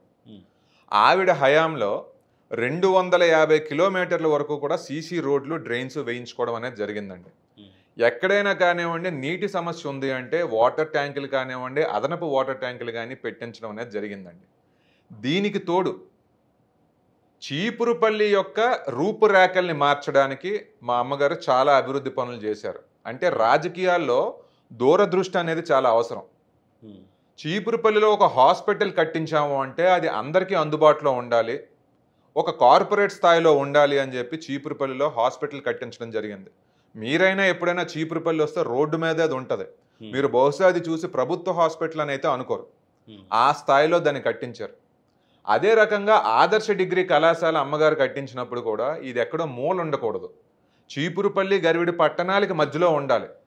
ఆ రకంగా ఉంది అంటే అందరికీ యాక్సెసిబుల్గా ఉంటుంది. అలాగే ఆ భవనాన్ని చూశారంటే పేద విద్యార్థులు, గ్రామీణ ప్రాంతంలో ఉన్న విద్యార్థులు నేను ఇటువంటి కాలేజీకి వెళ్ళాలి అన్న ఎయిమ్ వాళ్ళలో కలగాలన్నట్టుగా బాహుబలి సెట్స్ని తలపించేలాగా అటువంటి ప్లానింగ్తో కట్టించడం అనేది జరిగింది. అదే రకంగా వెటర్నరీ డిగ్రీ కళాశాల చుట్టుపక్క ప్రాంతాల్లో ఎక్కడా కూడా లేదండి. అమ్మగారు మంత్రిగా ఉన్నప్పుడు సెంట్రల్ నుంచి శాంక్షన్స్ వస్తే ఇది మా చీపురుపల్లికి కావాలి అని చెప్పి అక్కడికి తీసుకురావడం అనేది జరిగింది. అదే రకంగా బొత్స సత్యనారాయణ గారికి చీపురుపల్లి నియోజకవర్గంలో మెరకముడిదం మండలం పట్టు అని చెప్పి చెప్తా ఉంటారు. అటువంటి మండలంలో ఆయన జూనియర్ కళాశాల తీసుకురాకపోయారు. అమ్మగారు ఉన్నప్పుడే జూనియర్ కళాశాల శాంక్షన్ అనేది ఇవ్వడం జరిగింది. దానికి ఓపెన్ చేసింది అయితే బొత్స సత్యనారాయణ గారు చేసుకున్నారు. ఓకే, సో ఈ రకంగా అమ్మగారు దూరదృష్టితో చిరకాలం ఉండిపోయే అభివృద్ధి చేయడం జరిగిందండి. సో చీపురుపల్లిలో ఇంత అభివృద్ధి చేసిన తర్వాత కూడా 2019లో ఆ ఓటమి ఎందుకు మీరు చవి చూడాల్సి వచ్చింది? జగన్మోహన్ రెడ్డి గారికి 2019లో ఒక వేవ్ వచ్చిందండి. ఆ వేవ్లోనే మేమందరం కూడా ఓడిపోవడం జరిగింది. ప్రజలందరూ కూడా అమ్మగారి అభివృద్ధి ఏంటనేది చూశారు, అట్లాగే ఆమె నీతివంతమైన పాలన ఏంటనేది కూడా చూశారు. ఈ వేవ్లోనే అందరం ఓడిపోవడం జరిగింది. మీరు ఇంకొకటి అనలైజ్ చేసుకున్నారు అంటే స్టేట్ మొత్తం మీద ఏ యావరేజ్ అయితే వచ్చిందో, అంటే టీడీపీకి వైసీపీకి ఉన్న ఓట్ల డిఫరెన్స్ ఏదైతే వచ్చిందో చీపురుపల్లిలో కూడా అదే వచ్చింది తప్ప బొత్స సత్యనారాయణ గారు ఇంత పెద్ద నేత కదా, దానికి తగ్గ మెజారిటీ అయితే ఆయనకేమీ రాలేదండి. సో ఆయన కనుచూపుతోనే విజయనగరం ఉత్తరాంధ్రని శాసిస్తున్నాడు కాబట్టే 5 సీట్లు ఇప్పుడు ప్రస్తుతం రేపు ప్రకటించేవి, ప్రస్తుతం ప్రకటించినవి, ఆయన భార్యను తీసుకెళ్ళి అక్కడ విశాఖపట్నం వాళ్ళ మేనల్లుడ ఆయన తీసుకెళ్ళి ఇప్పుడు విజయనగరం పార్లమెంట్, ఇలా రకరకాలుగా వాళ్ళ ఇష్టం వచ్చిన సీట్లు మీ ఇష్టం టిక్కు పెట్టుకోండి అని చెప్పేసి జగన్మోహన్ రెడ్డి స్వయంగా వాళ్ళ చేతికి ఇచ్చారు, కావాల్సిన సీట్లు తీసుకున్నారని చెప్పేసి అంటున్నారు. మరి అంత పలుకుబడి, అంత ఆర్థికంగా కానివ్వండి, మరో రకంగా కానివ్వండి, అంత ఉన్నటువంటి బొత్స ఫ్యామిలీని ఇప్పుడు మీరు ఏ ధైర్యంతో ఢీ కొట్టాలనుకుంటున్నారు? మీ ప్రశ్నని 2 ముక్కలుగా విభజించి సమాధానం చెప్తా. బొత్స సత్యనారాయణ గారి కనుచూపు మేరలో ఉత్తరాంధ్ర ఇది అది అని చెప్పి ఏదో అన్నారు. బొత్స సత్యనారాయణ గారికి ఆ రకమైన పవర్ 2004 నుంచి 14 మధ్యలో ఉండుండొచ్చు. కాంగ్రెస్ అనే పార్టీలో ఉన్నప్పుడు, అదొక నేషనల్ పార్టీ కాబట్టి, తను పిసిసి చీఫ్ కాబట్టి. 2019లో వైసీపీ నుంచి గెలిచి మంత్రి అయిన తర్వాత ఇతనికి మాత్రం అంత పవర్ లేదండి. He's just like any other normal minister. అది అందరూ ఒప్పుకుంటారు, వైసీపీ నాయకులైనా కానివ్వండి. అదే రకంగా ఈ రోజున వాళ్ళకి ఇన్ని ఎక్కువ సీట్లు ఇస్తున్నారు అంటే జగన్మోహన్ రెడ్డి గారికి తన పార్టీ ఓడిపోతుంది అని తెలుసు. ఆ పార్టీ తరపున పోటీ చేయడానికి ఎవరో ముందుకు రావట్లేదు. అందుకోసమనే ఎంతో కొంత డబ్బులు ఉన్నాయి, వీళ్ళు ఖర్చు పెట్టారంటే నా పని కొంచెం సులభం అవుద్ది కదా అని చెప్పి ఇన్ని సీట్లు ఇస్తున్నారు. కానీ వీళ్ళని ఇన్ని జిల్లాల్లో ఇవ్వడం అనేది ప్రజలు యాక్సెప్ట్ చేయరు, ప్రజలు తిరస్కరిస్తారు అని చెప్పి నేను నమ్ముతా ఉన్నాను. అదే రకంగా వాళ్ళని ఎలా ఎదుర్కొంటారు అని చెప్పి మీరు అడుగుతా ఉన్నారు కదా. ప్రజలే మా బలం. ప్రజలు యొక్క ఆదరాభిమానాలు సంపాదించడం మీదే మేము దృష్టి పెట్టాం, అందులో మేము సఫలీకృతమయ్యాం. అదే రకంగా చీపురుపల్లి నియోజకవర్గంలో ఉన్న తెలుగుదేశం పార్టీ కార్యకర్తలు మాత్రం సైనికులండి. వాళ్ళ చేతిలో గన్ను మాత్రమే లేదు, కానీ బార్డర్లో పోరాడే సైనికుల కన్నా మా నియోజకవర్గం యొక్క తెలుగుదేశం పార్టీ కార్యకర్తలు బలవంతులు అని చెప్పి మేము నమ్ముతా ఉన్నాం. ఈ ఫ్యాక్టర్స్ అన్నిటితో కూడా రేపు మేము చీపురుపల్లి కొట్టబోతా ఉన్నాం. నాగార్జున గారు, మీ నియోజకవర్గం గురించి మేము అనేక సందర్భాల్లో తెలుసుకునే ప్రయత్నం చేసినప్పుడు చాలామంది చెప్తుంది ఏంటంటే, నాగార్జున చేసినన్ని ధర్నాలు రాస్తారోకోలు బహుశా చీపురుపల్లిలో ఎవరో చేస్తుండ్రేమో, ఆయన షెడ్యూల్ ఏంటి అని చూసినప్పుడు సగం షెడ్యూల్ అచ్చంగా ధర్నాలు రాస్తారోకులకే కేటాయిస్తాడు అని చెప్పేసి ఒక కామెంట్ అయితే వచ్చింది. మరి దీన్ని మీరు ఎలా తీసుకుంటారు? పాజిటివ్గా తీసుకుంటారా, నెగిటివ్ తీసుకుంటారా? మీ ఇష్టం. ఏమంటారు? ఆ కామెంట్కి మీ సమాధానం ఏంటి? ప్రజలకి ఎప్పుడు ఏ ఇబ్బంది వచ్చినా దాన్ని రోడ్డెక్కి పోరాటం చేయడంలో నేను ఎక్కడా వెనకడుగు వేయలేదండి. మా నియోజకవర్గంలో ఎటువంటి సమస్య వచ్చినా నేను తెలుగుదేశం పార్టీ తరపున ధర్నాలు చేశాను, రాస్తారోకోలు చేశాను. అదంతా కూడా ప్రజల్ని ఇంకా చైతన్యపరిచి ప్రభుత్వం యొక్క మెడలు వంచడానికి. మాకు రైతు సమస్యలు వచ్చి ధాన్యం కొనుగోలు చేయకపోయినా, మొక్కజొన్న కొనుగోలు చేయకపోయినా మేము ధర్నాలు చేశాం. మా ప్రాంతంలో ఉన్న ఆర్ఈసిఎస్ని ఎలక్ట్రిసిటీ బోర్డులో విలీనం చేసేస్తూ ఉంటే దానికి వ్యతిరేకంగా కూడా మేము పోరాటం చేశాం. చీపురుపల్లిలో రెవెన్యూ డివిజన్ రావడానికి అన్ని అర్హతలు ఉన్నా బొత్స సత్యనారాయణ గారు అక్కడ తెప్పించలేకపోయినప్పుడు మేము ప్రజా పోరాటాలు చేయడం అనేది జరిగింది. అదే రకంగా ఎక్కడ ఏ రైతుని ఇబ్బంది పెట్టినా, కే పాలవల్స్ అనే గ్రామంలో విత్తనాలు బయట నుంచి కొన్నారని చెప్పి వాళ్ళ మీద కేసు పెట్టడానికి చూశారు. అక్కడికి వెళ్ళి మేము ధర్నా చేయడం అనేది జరిగింది. ప్రజల దగ్గర 1 సెంటు 2 సెంట్లు భూములు లాగేసుకుందామని చెప్పి అధికారులు చూసినప్పుడు ధనికుల్ని వదిలేసి పేదరికంలో ఉన్న వాళ్ళ దగ్గర భూములు లాక్కుంటున్నారు ఏంటి అని చెప్పి అక్కడ కూడా మేము పోరాటం చేయడం అనేది జరిగింది. కాబట్టి మేము ఏ పోరాటం చేసినా ప్రజల తరపునే చేసాం, న్యాయం తరపునే చేసామండి. సో రేపు ఎన్నికల్లో ఖచ్చితంగా మిమ్మల్ని ఇరకాటంలో పెట్టడానికి కొన్ని అస్త్రాలు అయితే అక్కడ రెడీగా ఉన్నాయి. ముందే వాటిని కూడా నేను అడిగేస్తున్నాను కాబట్టి మీరు కొంచెం ప్రిపేర్డ్గా ఉంటారేమో. రేపు ఖచ్చితంగా ఎన్నికల్లో 3 రాజధానులు అనేటటువంటి అంశం మీద మిమ్మల్ని కూడా నిలదీస్తారు. మన ఉత్తరాంధ్రకి ఎగ్జిక్యూటివ్ క్యాపిటల్ విశాఖపట్నంలో పెడుతుంటే వ్యతిరేకించడానికి నాగార్జునకు మనసాలా వస్తోంది, దీని మీద ఒక స్టాండ్ క్లియర్గా చెప్పాలి నాగార్జున అని చెప్పేసి వాళ్ళు అడగొచ్చు. మీరు ఏం సమాధానం చెప్తారు? 3 రాజధానులు అని చెప్పి మీరు చెప్పి 4.5 సంవత్సరాలు అయ్యింది. ఈ 4.5 సంవత్సరాల్లో విశాఖపట్నానికి కానీ ఉత్తరాంధ్రకు కానీ మీరు చేసింది ఏమిటి? విశాఖపట్నం యొక్క రూపురేఖలు మీరు ఏ రకంగా మార్చారు? అసలు ఈ 4.5 సంవత్సరాల్లో మీరు పీకింది ఏంటి? ఇవేవి మీరు చెప్పలేకుండా తిరిగి నన్ను ప్రశ్నించడం కాదయ్యా అని చెప్పి నేను కూడా వాళ్ళకి తిరిగి ఒక ప్రశ్న వేస్తానండి. సో అమరావతిని ఫస్ట్ పాడుబెట్టేటటువంటి ప్రయత్నం చేయటంలో బొత్స మొదటి హస్తం వేశాడు. ఆయన ఎప్పుడైతే ఏ ముహూర్తాన అది అమరావతి కాదు ఉత్త ఎడారి అని మాట్లాడారు. అక్కడి నుంచి ఆ పతనం స్టార్ట్ అయిపోయిందని చెప్పేసి కూడా చాలామంది చెప్తూ ఉంటారు. మీకు బాధ కలుగుతుందా? ఎందుకంటే మీ పార్టీ ఎంతో కలలుగన్నది, ఈ రాష్ట్రానికి ఒక చోట మనం రాజధాని ఏర్పాటు చేస్తున్నాం, కడుతున్నాం అని చెప్పేసి ప్రధానమంత్రి చేతులు కూడా శంకుస్థాపన చేయించింది. అలాంటిది మీరు ఎన్నో ఆశలు పెట్టుకున్నటువంటి, రాష్ట్ర ప్రజలు ఎన్నో ఆశలు పెట్టుకున్న రాజధాని ఇప్పుడు కళ్ళ ముందే కొనారెళ్ళిపోతుంటే ఎక్కడన్నా ఒక బాధ కనిపిస్తుందా మీకు? మీరు ఒక మాట అన్నారు, బొత్స సత్యనారాయణ గారు అమరావతిని నాశనం చేశారు 3 రాజధానుల ప్రకటనతో అని. నేనేమంటానంటే బొత్స సత్యనారాయణ గారు ఈ నవ్యాంధ్రప్రదేశ్ యొక్క భవిష్యత్తునే నాశనం చేశానని చెప్పి అంటాను. ఎందుకంటే అమరావతిని రాజధానిగా నిర్ణయించినప్పుడు ఈ నాయకులందరూ ఏం చేస్తున్నారు? 2014 నుంచి 19 మధ్యలో పెట్టుబడిదారులు వస్తూ ఉంటే మన రాష్ట్రంలో వీళ్ళు దాన్ని ఒక శ్మశానంతో కంపేర్ చేశారు. అవును, 3 రాజధానులు అనే కాన్సెప్ట్ తీసుకొచ్చిన తర్వాత లాభం కన్నా నష్టం ఎక్కువ జరిగింది. పెట్టుబడిదారుడు అందరూ కూడా ₹1 మనం ఇక్కడ పెట్టామంటే దానికి రక్షణ లేదు అని చెప్పి డబ్బులంతా తీసుకొచ్చి తెలంగాణ రాష్ట్రంలో పెట్టడం అనేది జరిగింది. ఈ వైకాపా పార్టీ వల్ల ఆంధ్రప్రదేశ్ రాష్ట్రం 20 సంవత్సరాలు వెనక్కి వెళ్ళిందండి. విశాఖ ఉక్కు కూడా మీ కళ్ళ ముందు ప్రైవేటీకరణ అయిపోతుంది. బొత్స మరి ఏమీ మాట్లాడలేదు, ఉత్తరాంధ్ర నేతలు కూడా ఎవరు నోరు తెరిచిన పాపానైతే పోలేదు. సరే, రాజధాని అంటే ప్రాంతాల మధ్య చిచ్చులు పెట్టేస్తారని చెప్పేసి ఎక్కడో చిన్న భయం ఎవరికైనా ఉండొచ్చేమో కానివ్వండి, దాని గురించి గట్టిగా మాట్లాడదామంటే. కానీ విశాఖ ఉక్కు ఆంధ్రుల హక్కు అంటూ మనం పోరాడామని చరిత్ర ఉంది. తెలంగాణలో కూడా ఆత్మ బలిదానాలు చేశారు విశాఖ ఉక్కు కోసం అని చదువుకున్నాం. అలాంటిది ఈరోజు మన కళ్ళ ముందే పోతున్నప్పుడు అసలు ఎలా ఫీల్ అవుతున్నారు దాని గురించి? జగన్మోహన్ రెడ్డి గారు 2019 ఎన్నికలకు ముందు నాకు అత్యధిక ఎంపీ సీట్లు ఇవ్వండి, మోడీ గారు తలను వంచి మనకు రావాల్సిన స్పెషల్ స్టేటస్ తీసుకొస్తానని అన్నారు. మనకు రావాల్సిన రైల్వే డివిజన్ విశాఖపట్నానికి తీసుకొస్తానని చెప్పడం జరిగింది. ఆయనకి 25కు గాను 22 లోక్సభ ఎంపీ స్థానాలు ఇచ్చిన మెడలు వంచడం కాదు కదా, ఆయన వెళ్ళి మోడీ గారు కాలు పట్టేసుకున్నారు. స్పెషల్ స్టేటస్ పరిస్థితి లేదు, రైల్వే డివిజన్ విశాఖపట్నానికి వచ్చింది లేదు, ఇక ఉన్న ఉక్కు ఏదైతే ఉందో దాన్ని కూడా తీసేసుకుంటా ఉంటే వీళ్ళు అసలు చేస్తూ ఉన్నదంటూ ఏమీ లేదండి. ఒక్క వైకాపా ఎంపీ అయినా లోక్సభలో కానీ రాజ్యసభలో కానీ దీన్ని అడ్డుకునే ప్రయత్నం చేశారా? ప్రశ్నలు ఏమైనా సంధించారా? మన రాష్ట్ర ముఖ్యమంత్రి ప్రధానమంత్రితో మాట్లాడో లేదంటే అతన్ని ఎరకాటంలో పెట్టడానికి చూసారా? వైకాపా నాయకులు ఎవరికి కూడా ఉత్తరాంధ్ర మీద కానీ విశాఖపట్నం మీద కానీ చిత్తశుద్ధి లేదండి.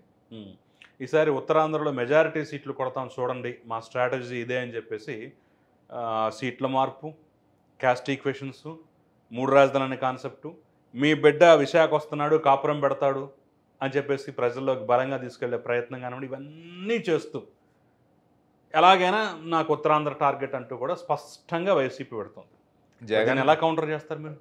జగన్మోహన్ రెడ్డి గారు వస్తాను వస్తాను వస్తాను అని చెప్పి 2 ఏళ్ళు గడిచిపోయిందండి. అదేంటి, విశాఖపట్నంలో ప్యాలెస్ కూడా కట్టారు కదండి. జూలైలో వస్తానన్నారు, సెప్టెంబర్కి మార్చారు, సెప్టెంబర్లో వస్తానన్నారు, ఎప్పుడు వస్తారో తెలియని పరిస్థితి. ఈ లోపు ఎన్నికలు కూడా అయిపోవచ్చు. విశాఖపట్నం మీద నిజంగానే ఆయనకు చిత్తశుద్ధి ఉంటే ఒక ఇల్లుని అద్దెకి తీసుకుని వచ్చుండేవారండి. ఆయనకు చిత్తశుద్ధి లేదు కాబట్టి విశాఖపట్నానికి జగన్మోహన్ రెడ్డి గారు రాలేకపోయారు. విశాఖ ప్రజలందరూ కూడా దీన్ని గమనించారు. ఏవో అతను బిస్కెట్లు ఇస్తే అవి తీసేసుకుని జగన్మోహన్ రెడ్డిని నమ్మే పరిస్థితుల్లో మాత్రం విశాఖపట్నం ప్రజలు కానీ ఉత్తరాంధ్ర ప్రజలు కానీ లేరని చెప్పి తెలియజేస్తా ఉన్నా. అదే రకంగా విఫలమైన ఎమ్మెల్యేలు, ఒక నియోజకవర్గంలో కంప్లీట్గా విఫలమైన ఎమ్మెల్యేని పక్క నియోజకవర్గంలోకి పెట్టేసినంత మాత్రాన ప్రజలు అది గమనించరా? నువ్వు పాత నియోజకవర్గంలో ఏం సాధించావయ్యా అని చెప్పి రేపు ప్రజలు వాళ్ళని ప్రశ్నిస్తారు. కాబట్టి సీట్లు మార్చేసి అత్యధిక సీట్లు గెలిచేస్తాను అని చెప్పి జగన్మోహన్ రెడ్డి అనుకోవడం కూడా అవివేకమే అని చెప్పి తెలియజేస్తున్నాను. నాగార్జున గారు, ప్రస్తుతం మరి తెలుగుదేశం పార్టీ ఏ స్ట్రాటజీ నెక్స్ట్ ఎన్నికల్లో అవలంబించబోతుంది? ఎందుకంటే పొత్తు కన్ఫర్మ్ అయిపోయింది, రేపు బీజేపీ కూడా వస్తుంది అంటున్నారు కానివ్వండి, మరి ఎంతవరకు వాస్తవం నేను మీరు తేల్చేటువంటి పరిస్థితి కాదు ఇప్పుడు. సో రేపటి రోజున ఈ సీట్ల మార్పు, జగన్మోహన్ రెడ్డి ఎక్కడెక్కడ వాళ్ళు కొత్త వాళ్ళు వీళ్ళు కొత్త వాళ్ళు, ఎంపీని ఎమ్మెల్యేగా, ఎమ్మెల్యే అని ఎంపీగా, ఇలా ఏదో ప్రయత్నం చేసి మళ్ళీ గెలవటానికైతే ఒక కార్యాచరణ సిద్ధం చేసుకున్నాం. కానీ తెలుగుదేశం పార్టీ నిశ్చితంగా గమనిస్తుందో తప్ప వీళ్ళని మారుస్తాం అని ఎలాంటి నిర్ణయం అయితే అగ్రెసివ్గా ఆ స్థాయిలో అయితే వెళ్ళట్లేదు. ఆయన 4 లిస్టులు రిలీజ్ చేశారు, మీ నుంచి కనీసం ఒక్క లిస్టు కూడా ఇంతవరకు రాలేదు. సంక్రాంతి తర్వాత ఏదో ఉమ్మడి కార్యాచరణ, ఉమ్మడి లిస్టులు అన్నారు కానీ అది కూడా ఇంతవరకు రాలేదు. ఎక్కడో వెనకబడిపోయినట్లేదు. లేదండి, ఎందుకంటే తెలుగుదేశం పార్టీ ఎప్పుడూ కూడా కార్యకర్తల పార్టీ. మా అధినాయకుడు చెప్పేది కూడా ఏంటి అంటే, మన మహాశక్తి కార్యక్రమం కానివ్వండి, మన భవిష్యత్తు గ్యారంటీ కార్యక్రమం కానివ్వండి, ప్రతి కార్యకర్త ప్రతి ఇంటికి వెళ్ళి తెలుగుదేశం పార్టీ అధికారంలోకి వచ్చిందంటే ఏ రకమైన లాభం ఉంటుంది అని చెప్పి చెప్పాల్సిందిగా దిశానిర్దేశం ఇవ్వడం అనేది జరిగింది. ఆ రకంగా మా క్యాడర్ అందరినీ కూడా మేము మొబిలైజ్ చేయడం అనేది జరిగింది. అదే రకంగా 175 నియోజకవర్గాల్లో కూడా 175 ఇన్ఛార్జీలు మాకున్నారు. ఈ ఇన్ఛార్జీల పర్యవేక్షణలోనే మా ప్రజా పోరాటాలు కానివ్వండి, మా కార్యాచరణ కానివ్వండి నడుస్తూ ఉన్నాయి. కాబట్టి తెలుగుదేశం పార్టీ ఏంటంటే ఒక డిసిప్లిన్డ్ పార్టీ. చంద్రబాబు నాయుడు గారు లిస్ట్ ఎప్పుడు ఇచ్చినా మేమందరం కూడా దానికి రెడీగానే ఉంటాము. ఆ లిస్ట్ డిక్లేర్ చేయనంత మాత్రాన మేము వెనకున్నామని చెప్పి అయితే మేము అనుకోవట్లేదు. ఎందుకంటే క్షేత్రస్థాయిలో జరగాల్సిన పనులన్నీ కూడా పార్టీ తరపున చాలా పటిష్టంగా జరుగుతున్నాయి. ఇప్పుడు 6 గ్యారెంటీలు అన్నారు కదా మీరు కూడా. సో అది మీ నియోజకవర్గంలో ఏ స్థాయిలో తీసుకువెళ్ళారు? మా నియోజకవర్గంలో ఉన్న ఇళ్ళు అన్నిట్ల దగ్గరికి కూడా మా కార్యకర్తల్ని పంపించడం అనేది జరిగింది. ప్రతి కార్యకర్తకి కూడా నేను చెప్పింది ఒకటే, మీ గ్రామానికి మీరే నాయకులు, మీ గ్రామానికి మీరే సైనికులు. మీ గ్రామంలో ఉన్న ప్రతి ఇంటికి వెళ్ళి చంద్రబాబు నాయుడు గారు ముఖ్యమంత్రి అయితేనే భవిష్యత్తు బాగుంటుంది, చంద్రబాబు నాయుడు గారు ముఖ్యమంత్రి అయితే వాళ్ళకు వచ్చే పథకాలు ఏంటి, వాళ్ళకి జరగబోతా ఉన్న మంచి ఏంటి అని వివరించాల్సిన బాధ్యత మీదే అని చెప్పి చెప్పడం జరిగింది. దానికి అనుగుణంగానే మా కార్యకర్తలందరూ కూడా ప్రతి ఇంటికి వెళ్ళి ఓటర్లందరినీ కూడా కలిసి వాళ్ళ సాధక బాధకాలన్నీ తెలుసుకొని మనం ప్రభుత్వంలోకి వచ్చిన తర్వాత ఏ రకంగా వాళ్ళ సమస్యలు పరిష్కరిస్తామని చెప్పి వాళ్ళకి హామీ కూడా ఇవ్వడం జరిగిందండి. ఇప్పుడు జగన్మోహన్ రెడ్డి నవరత్నాలతో మీ 6 గ్యారెంటీలు పోటీ పడగలవా? ఖచ్చితంగానండి. ఈ రోజున జగన్మోహన్ రెడ్డి సంక్షేమం చేశాను అని చెప్పి చెప్తా ఉన్నాడు. కానీ జగన్మోహన్ రెడ్డి గారు చేసిన సంక్షేమం ఏంటి అని చెప్పి నేను అడుగుతున్నా. ఎందుకంటే రాష్ట్రంలో ఆర్థిక సంపద పెంచకుండా ఆయన 100 రూపాయలు ఇచ్చినట్టే ఇచ్చాడు, కానీ 200 రూపాయలు ప్రజల దగ్గర నుంచి లాక్కుంటున్నారు అన్నమాట వాస్తవం. రెండవది ఏంటి అంటే, ఒకవేళ సంక్షేమ పథకం ఎవరికైనా ఇచ్చినా ప్రజల యొక్క జీవన విధానాలు మాత్రం పెరగలేదండి, జీవన ప్రమాణాలు మాత్రం మెరుగుపడలేదు, అవి ఇంకా క్షీణించిపోయాయి. రాష్ట్రంలో అభివృద్ధి అనేది ఎక్కడా లేదు, సంపద సృష్టి అనేది ఎక్కడా లేదు. ప్రజలంతా కూడా దీన్ని నిశ్చితంగా గమనించారు. జగన్మోహన్ రెడ్డికి ఆ కెపాసిటీ లేదు అని చెప్పి వాళ్ళు గుర్తించారు. చంద్రబాబు నాయుడు గారు వస్తే ఇంతకు మించిన అభివృద్ధి జరుగుద్ది, ఇంతకు మించిన సంక్షేమం జరుగుద్దని ప్రజలందరూ కూడా నమ్ముతున్నారు. కానీ మహిళలు ముఖ్యంగా మీది గ్రామీణ నియోజకవర్గం కాబట్టి మహిళలు గ్రామీణ ప్రాంతాల్లో ఇంకా స్టిల్ నవరత్నాలకి, జగన్మోహన్ రెడ్డి ఇచ్చేటటువంటి సంక్షేమ పథకాలకి, లేదంటే ఆయన బటన్ నొక్కేదానికి ఎక్కువగా ఆకర్షితులైతే ఆ మోజులోనే ఉన్నారనేది ఒక అంచనా. సరే, వాళ్ళు చెప్పుకుంటూ ఉంటారు. అదేవిధంగా మీ పార్టీ వాళ్ళు దాన్ని కౌంటర్ చేసే ప్రయత్నం చేస్తుంది. మీరు నమ్ముతున్నారా మహిళలు ఇంకా వాళ్ళ పక్షానే ఉన్నారంటే? మహిళలందరూ కూడా గ్రామీణ ప్రాంతాల్లో రాష్ట్రం అభివృద్ధి చెందాలి అని చెప్పి వాళ్ళు అనుకుంటున్నారు. ఈ రాష్ట్రం అభివృద్ధి చెందాలి అంటే చంద్రబాబు నాయుడు గారే మళ్ళీ ముఖ్యమంత్రి అవ్వాలి అని చెప్పి వాళ్ళు అనుకుంటున్నారు. ప్రజలందరికీ కూడా తెలివితేటలు ఈ రోజున వచ్చాయండి. సంక్షేమ పథకాలు జగన్మోహన్ రెడ్డి ఇస్తున్నానని చెప్తున్నాడే తప్ప మా అందరికీ కూడా మోసం చేస్తున్నారు అని చెప్పి వాళ్ళు నమ్ముతూ ఉన్నారు. ఇదంతా వైకాపా ఏంటంటే గ్రామీణ ప్రాంతంలో ఉన్న మహిళలు మాతో ఉన్నారు అని చెప్పి వాళ్ళు అనుకోవచ్చు. కానీ మేము గ్రామీణ ప్రాంతాల్లోకి వెళ్తున్నప్పుడు మహిళలందరూ కూడా చెప్తా ఉన్నది ఏంటంటే, మాకు పనులు దొరకట్లేదు, మాకు ఆదాయం సరిగ్గా రావట్లేదు, సంక్షేమ పథకం అరకొరగా ఇచ్చిన ఖర్చులు మాకు బాగా పెరిగిపోయాయి, కరెంటు బిల్లులు మాకు బాగా పెరిగిపోయాయి అని చెప్పి చెప్తా ఉన్నారు. మీరు తిరుగుతుంటారా గ్రామీణ ప్రాంతాల్లో? ఎక్కువగా వాళ్ళతో కనెక్ట్ అవుతుంటారా?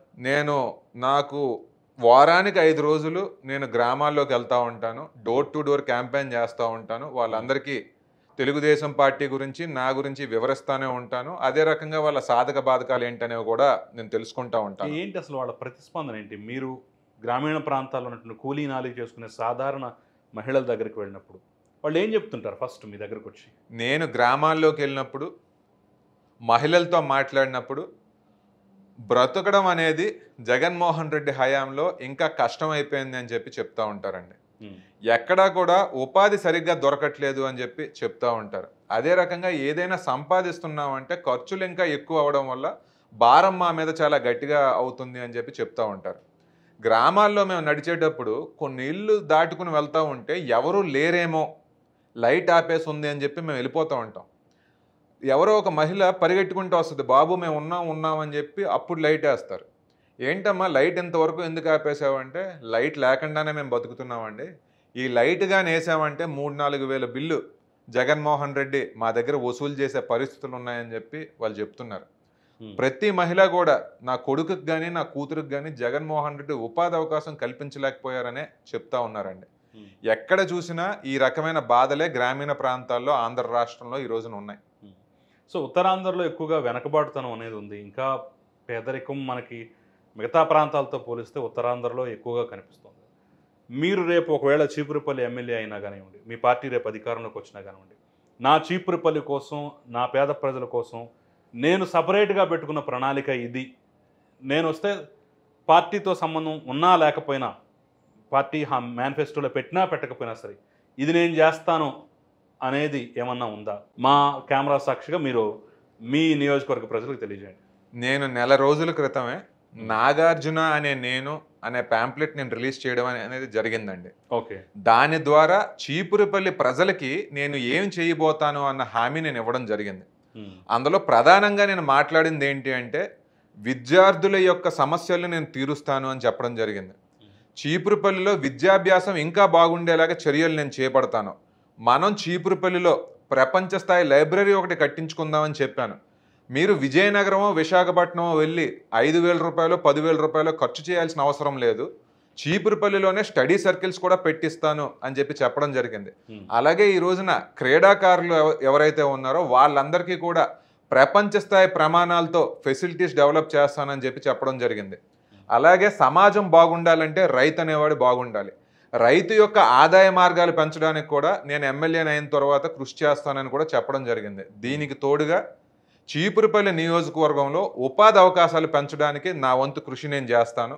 మహిళలు ఎవరైతే ఇళ్లల్లో ఉన్నారో వాళ్ళందరూ కూడా ఏదో ఒక ఫ్యాక్టరీకో ఒక కంపెనీకో వెళ్ళి ఒక 10,000 రూపాయలు 15,000 రూపాయలు సంపాదించుకునేలాగా మార్గాలు చూపించడానికి కృషి చేస్తాను అని చెప్పి మీ కెమెరా సాక్షిగా నేను తెలియజేస్తున్నాను. ఎస్ నాగార్జున గారు, ఫైనల్గా చెప్పండి, ఇప్పుడు ఈ 8 ఏళ్ల రాజకీయ ప్రయాణంలో హ్యాపీగా అమెరికాలో సాఫ్ట్వేర్ ఇంజనీర్, ఒక ₹1 కోటి ఎంతండి సంవత్సరానికి వస్తాయి? సంవత్సరానికి ₹1 కోటి వచ్చేటప్పుడు ఇప్పుడైతే 3 నుంచి 4 కోట్ల మధ్యలో ఉండేది. 3 నుంచి 4 కోట్ల మధ్య సంపాదించుకుంటూ మంచి విలాసవంతమైన జీవితం. పోనీ ఇండియా వచ్చినా కానీ మన సొంత వ్యాపారాలు, జూట్ మిల్లు ఏదో మీరు నిర్వహించినట్టున్నారు ఇంతకుముందు. అవునండి. సో ఆ వ్యాపారంలో ఉంటే ఇంత ఒడిదుడుకులు, ఇంత కష్టం, ఇంత బాధ ఉండేది కాదు అనే ఫీలింగ్ ఎప్పుడన్నా కలిగింది? ఎందుకంటే ఓటమి ఒక్కొక్కసారి మనిషిని ఏ రకంగా అయినా మారుస్తుంది. సో మీరు ఓటమితో మొదలు పెట్టాల్సి వచ్చింది కాబట్టి దురదృష్టవశాత్తు ఆ ఫీలింగ్ ఏ క్షణం వచ్చిందా మీ మనసులోకి? మీరు చెప్పినట్టుగా నేను సాఫ్ట్వేర్ ఇంజనీర్గా ఉండిపోతానో లేదా మా కుటుంబ వ్యాపారాలు ఏవైతే ఉన్నాయో అవి చూసుకుంటే జీవితం ఇంకా సాఫీగా ఉండిపోయేదేమో, ఈ ఒడదడుకులు ఉండేవి కాదేమో. కానీ ఈ రోజున ఇంతమంది ప్రజల మధ్యలోకి వెళ్ళి వాళ్ళతో పాటు మమేకమవుతూ వాళ్ళ కష్టాలేంటో తెలుసుకుంటూ వాటిని ఏ రకంగా పరిష్కరిద్దాం అనే ఆలోచన చేయడంలో ఉన్న మానసిక సంతృప్తి మాత్రం అందులో లేదండి. ప్రజల మధ్యలో తిరగడమే ఒక ఆనందం. ప్రజల యొక్క కష్టాలు తెలుసుకుని వాళ్ళకు ఒక భరోసా ఇవ్వడంలో ఉన్న సంతోషం ఇంకా ఎందులో కూడా లేదు. నాకు ఈ పని చేయడంలోనే ఖచ్చితంగా ఆనందం అనేది ఉంది. మీరు చెప్పినట్టు నేను గెలిచుంటే నా జీవితం వేరేగా ఉండేదేమో, ఇంకా సుఖంగా ఉండేదేమో. కానీ ఓటమి కూడా నాకు ఎన్నో పాఠాలు నేర్పించింది.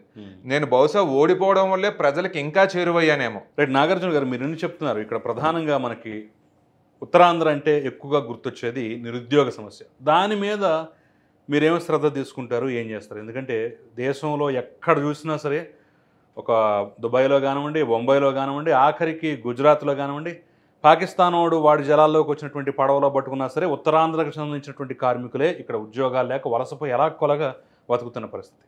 సో మీ చీపురుపల్లిలో కూడా నిరుద్యోగ సమస్య అనేది చాలా పెద్ద ఎత్తున ఉంది. నిరుద్యోగుల కోసం మీరు స్పెషల్ కేర్ తీసుకొని ఏం చేస్తారు? మీరు చెప్పినట్టుగా ఉత్తరాంధ్రలో నిరుద్యోగ సమస్య చాలా తీవ్రంగా ఉంది. ఈ సమస్యను పరిష్కరించాల్సిన బాధ్యత రాజకీయ నాయకులందరి మీద కూడా ఉంది. నేను చీపురుపల్లి ప్రజలందరికీ కూడా ఒకటే హామీ ఇస్తూ ఉన్నాను, ఈ సమస్యను పరిష్కరించే బాధ్యత నాది. యువత అందరికీ కూడా మంచి విద్య అందాలి. వాళ్ళందరూ కూడా ఎగ్జామ్స్ కోసం ప్రిపేర్ అవ్వాలి అంటే వాళ్ళకి మంచి ఫెసిలిటీస్ ఉండాలి. ఈ రకమైన అభివృద్ధి అంతా నేను చూసుకుంటాను. చీపురుపల్లిలో ప్రపంచ స్థాయిలో ఒక లైబ్రరీ కట్టిస్తాను. ప్రతి మండల్ హెడ్ క్వార్టర్లో కూడా ఏసీ స్టడీ రూమ్స్ పెట్టించే శ్రద్ధ నేను చూపిస్తాను. ప్రతి 6 నెలలకి కూడా జాబ్ మేళాలు పెట్టి ప్రతి యువకుడికి కూడా ఉద్యోగం వచ్చేలాగా చూసుకునే బాధ్యత నాది అని చెప్పి నేను తెలియజేస్తున్నాను. సో ఖచ్చితంగా జాబ్ మేళాలు అయితే ఆశించవచ్చు మీరు గెలిచిన తర్వాత. ఖచ్చితంగా అండి. సో మా పార్టీ గెలవాలి, ఖచ్చితంగా వాళ్ళ అధికారంలో ఉండాలి, మళ్ళీ ఈ యొక్క పీఠముళ్ళే ఉండవు కదా. అంటే మీరు ఎమ్మెల్యే అయితే మాత్రం మీకు చేతనైనంతలో జాబ్ మేళాలు పెట్టేస్తారు. ఖచ్చితంగా అండి, ఖచ్చితంగా. చీపురుపల్లిలో విద్యకు సంబంధించిన ఫెసిలిటీస్ అన్నీ కూడా డెవలప్ చేసే బాధ్యత నాది అని చెప్పి నేను తెలియజేస్తున్నాను. మరొకసారి చెప్పండి, జాబ్ మేళా గురించి కూడా మరొకసారి గట్టిగా చెప్పండి. ఖచ్చితంగా చీపురుపల్లి నియోజకవర్గంలో ప్రతి 6 నెలలకి కూడా జాబ్ మేళా జరిగేలాగా చూసుకునే బాధ్యత నాది అని చెప్పి నేను తెలియజేస్తున్నా కిషోర్ గారు. రైట్. మరొక్కసారి రాజకీయాల్లోకి వద్దామండి. ఇక్కడ నాకు కొన్ని డౌట్స్ ఉన్నాయి. మీరు విజయనగరం జిల్లా అధ్యక్షులుగా, తెలుగుదేశం పార్టీ జిల్లా అధ్యక్షులుగా ఉన్నారు. సో మీ బాధ్యత కూడా చాలా పెద్దది. మీరు చీపురుపల్లి వరకు పరిమితం అయిపోతే పనిక, రేపు విజయనగరంలో గెలుపోటములకు సంబంధించినటువంటి అంశాల్లో కూడా పార్టీ మిమ్మల్ని ప్రశ్నించవచ్చు. ఏంటి ఇన్ని తక్కువ సీట్లు వచ్చాయి, ఎక్కువ వస్తే ఖచ్చితంగా నెత్తిన కిరీటం కూడా పెట్టవచ్చు. మరి దాని గురించి ఏం కృషి చేస్తున్నారు? మీ ఒక్క నియోజకవర్గం కాదు, మిగతా నియోజకవర్గాల్లో కూడా గెలుపు బాధ్యతలు మీరు ఎంతో కొంత భుజాన్ని వేసుకోవాలి కదా, దానికి ఏం చేస్తున్నారు? నేను ఒక యువకుడిగా మా జిల్లాలో ఉన్న యువత అందరికీ కూడా నేను ఒక ప్రేరణగా నా పోరాటాలు చేస్తున్నాను. చీపురుపల్లి నియోజకవర్గంలో నాగార్జున చేస్తూ ఉన్న పోరాటాలు చూసాం. మా నియోజకవర్గాల్లో కూడా మేమందరం యాక్టివ్ అవుతామని చెప్పి ఈ రోజున ఎంతోమంది యువకులు మిగిలిన నియోజకవర్గాల్లో కూడా బయటికి రావడం అనేది జరుగుతూ ఉంది. అదే రకంగా ఒక జిల్లా అధ్యక్షుడిగా నేను ఉంటున్నా చీపురుపల్లి నియోజకవర్గంలో డోర్ టు డోర్ క్యాంపెయిన్స్ కానివ్వండి, పార్టీ కార్యక్రమాలు కానీ మేము ఏ రకంగా అయితే చేస్తున్నామో మిగిలిన ఇన్ఛార్జీలు అందరూ కూడా అదే రకంగా లేదా నాగార్జున కంటే బాగా చేయాలి అన్నట్టుగా మేము చేస్తా ఉన్నాం. అందరికీ కూడా మోటివేషన్ రాబోతా ఉంది. చివరగా నేను చెప్పేది ఏంటి అంటే, ఈ జిల్లాలో అత్యధిక సీట్లు తెలుగుదేశం పార్టీ గెలవాలి. అలా గెలవడానికి మేమందరం కూడా కష్టపడతానే ఉంటాం. నేను ఒక జిల్లా అధ్యక్షుడిగా జిల్లాలో ఎటువంటి సమస్య వచ్చినా, మరీ ముఖ్యంగా ఇక్కడున్న మంత్రుల గురించి కానివ్వండి, బొత్స సత్యనారాయణ గురించి కానివ్వండి, ఎటువంటి వచ్చినా ముందుండి మేము పోరాడుతాం. వాళ్ళు చేసే తప్పులన్నింటినీ కూడా ఎండగట్టే బాధ్యత మాది అని చెప్పి తెలియజేస్తాం. ఈసారి విజయనగరం జిల్లాలో ఎన్ని సీట్లు మీరు ఆశిస్తున్నారు? ఎన్ని వస్తాయనుకుంటున్నారు? విజయనగరంలో అన్నీ కూడా మేము కొట్టబోతా ఉన్నామండి. ఉమ్మడి విజయనగరం జిల్లాని తీసుకున్నాము అంటే గతసారి 9కి 9 పోవడం అనేది జరిగింది. ఈసారి 9 కూడా గెలవాలని చెప్పి మా శతవిధాల ప్రయత్నిస్తాం. అదే రకంగా మా పార్లమెంట్ సెగ్మెంట్లో రాజాం అండ్ హెచ్చర్ల కూడా ఉన్నాయి. ఆ 2 కూడా గెలిచేలాగా మేము ప్రణాళికలు వేసుకుంటున్నాం. మరి పొత్తులో భాగంగా 1-2 సీట్లు త్యాగం చేయాల్సి వస్తే ఏంటి పరిస్థితి? అది మా అధినాయకుడు తీసుకున్న నిర్ణయం. ఆ నిర్ణయం ఆయన రేపు తంపుల్లో పడకుండా అందరినీ కోఆర్డినేట్ చేయాల్సిన బాధ్యత కూడా మీదే కదా. అవునండి, ఖచ్చితంగా అధినాయకులు ఏ నిర్ణయం అయితే తీసుకున్నారో దానికి మా నాయకులు, కార్యకర్తలు అందరూ కూడా సిద్ధంగానే ఉన్నారు. అధినాయకుడు అడుగుజాడల్లోనే అందరూ నడుస్తారు. సో ఫైనల్గా చెప్పండి, మహిళలకి, ఉత్తరాంధ్ర మహిళలకి ఏం భరోసా ఇస్తారు? ఎందుకంటే నేను ఇక్కడ చాలా క్లియర్గా అడుగుతున్న ప్రశ్న ఏంటంటే, ఇంతకుముందు అడిగినట్టుగా ఎక్కడికి వలస వెళ్ళినా సరే అందుట్లో మెజారిటీ మహిళలే ఉంటున్నారు. కుటుంబాలని అక్కడ పెట్టేసి పొట్టకూటి కోసం వాళ్ళు వలసపోతున్నారు. రకరకాలుగా ఏదో రకంగా కుటుంబాన్ని పోషించుకోవడానికి ఉత్తరాంధ్ర మహిళలు అయితే ఎంతో కష్టపడుతున్న పరిస్థితి మా కళ్ళారా మేము చూస్తున్నాం. సో మహిళలకి వాళ్ళ గౌరవానికి భంగం కలిగేటటువంటి పరిస్థితులు లేకుండా, ఎందుకంటే ప్రస్తుతం ఆంధ్రప్రదేశ్ మహిళల భంగం కలిగేటటువంటి రాష్ట్రాల్లో మొదటి స్థానంలో దౌర్భాగ్యం అది మంది. వాళ్ళ గౌరవం నిలబడేలాగా, వాళ్ళ కడుపు నిండేలాగా, వాళ్ళకు ఉపాధి దొరికేలాగా వాళ్ళ కోసం స్పెషల్గా ఏమైనా చేస్తారు? ఖచ్చితంగానండి. ఈ రోజున మనం small and medium scale industries ఎన్ని ఎక్కువ తెచ్చామంటే ఆ ప్రాంతంలో ఉన్న మహిళలకు అంత ఉపాధి అవకాశాలు పెరుగుతాయండి. చీపురుపల్లి నియోజకవర్గాన్ని ఖచ్చితంగా ఒక మోడల్ లాగా తయారు చేసే బాధ్యత నాది. చీపురుపల్లి నియోజకవర్గంలో అత్యధికంగా ఈ small and medium scales industries వచ్చేలాగా నేను చూసుకుంటాను. తద్వారా మా ప్రాంతాల్లో ఉన్న మహిళలందరికీ కూడా మంచి జరిగేలాగా చూసుకుంటానని నేను తెలియజేస్తున్నాను. 2019లో చాలామంది వారసులు కానివ్వండి, లేదంటే కొత్త తరం నేతలు కానివ్వండి తెలుగుదేశం పార్టీలో, అప్పుడే కొత్తగా యంగ్స్టర్స్కి టికెట్లు ఇచ్చిన వాళ్ళు కానివ్వండి, ఎందుకో దురదృష్టవశాత్తు వాళ్ళంతా ఓడిపోయారు. బట్ ఎక్కడో చూస్తుంటే చాలా ఫోటోల్లో కూడా చూశాను, మీరంతా ఈ యువ నేతలు మొత్తం కలిసి లోకేష్తో పాటు అనేక సందర్భాల్లో గెట్ టుగెదర్ అవ్వటం, కలిసి పనిచేయటం, రేపటి రోజున మేమే స్ట్రాంగ్గా ఒక మంచి పునాదిలాగా మా రాజకీయ జీవితాన్ని మలుచుకుంటున్నాం, ఈ ఓటమి నుంచి పాఠాలు నేర్చుకుంటున్నాం అని చెప్పేసి మంచి సందేశం అయితే ఇచ్చినట్టున్నారు అనేక సందర్భాల్లో మీరంతా కలిసి. అవునండి. ఆ ఎక్స్పీరియన్స్ ఎలా ఉంది? ఎంతమంది కలుస్తుంటారు మీరు రెగ్యులర్గా? మీరు అడిగినట్టుగా 2019లో అందరూ ఓడిపోయిన మాట వాస్తవం. బహుశా రామ్మోహన్ నాయుడు గారు ఒక్కరు గెలవడం అనేది జరిగింది. అలాగే వాళ్ళ సిస్టర్ ఆదిరెడ్డి భవానీ గారు కూడా గెలవడం జరిగింది. మేమంతా ఏమనుకుంటుంటామంటే 1983లో అన్న నందమూరి తారక రామారావు గారు ఎవరికి బీఫార్మ్ ఇస్తే వాళ్ళు గెలిచారు. అన్నగారి పేరు చెప్పుకొని, చంద్రబాబు నాయుడు గారి పేరు చెప్పుకొని వీళ్ళందరూ కూడా 5-6 సార్లు గెలిచి వచ్చిన మహానాయకులు వీళ్ళు. 2019లో ఓడిపోయిన తర్వాత మా అందరి మీద కూడా ఒక బాధ్యత పడింది. తెలుగుదేశం పార్టీ మాకు ఎంతో ఇచ్చింది. తిరిగి తెలుగుదేశం పార్టీని ఆ పూర్వ వైభవానికి తీసుకురావాల్సిన బాధ్యత మా అందరి మీద ఉంది. మేమందరం కూడా ఈ ఓటమితో మేము ఎక్కడా కృంగిపోలేదు. ఈ ఓటమి నుంచి మేము పాఠాలు నేర్చుకుందాం, ఈ ఓటమి నుంచి మళ్ళీ గెలుపు సాధించాలనే అందరం కష్టపడతా ముందుకెళ్తా ఉన్నామండి.